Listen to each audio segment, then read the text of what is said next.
Today's Friday, July 29th. This is the 1970 Cadillac Eldorado 7-port vacuum actuating power servo unit for the air conditioning climate control system. This is for my friend Kenton at Proline in Alabama. And the unit has been completely disassembled. The multi-port rotary manifolds have been precision lapped to a zero microfinish. And the board had a couple bad solder spots which have been repaired. So now I'm going to be doing a functional validation test and taking the unit under vacuum, and we'll be looking for the mechanism to retract, taking it up to 7 pounds in vacuum and holding steady. And now I'll go ahead and release to atmosphere, and we look at the tail actuating back and forth as we compress and extend, actually contraction and extension performed by vacuum in a contracting mode, and then release to atmosphere, and anywhere in between, which is facilitated by the 7-port manifold in terms of redirecting the tail so as to align with the baffle doors and the air distribution.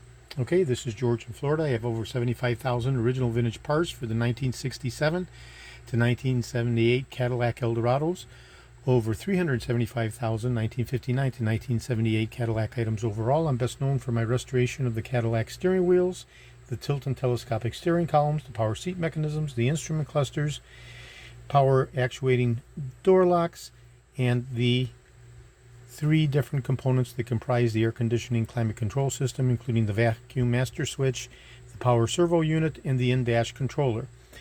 In closing, I'd like to say that since these vacuum systems are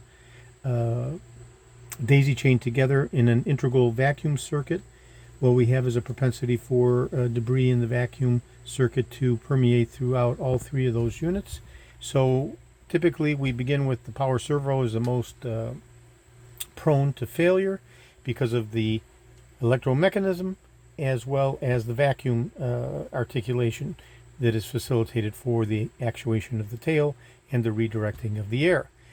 And then there's the electrical component and aspect of the unit that makes it the most problematic and most prone for failure.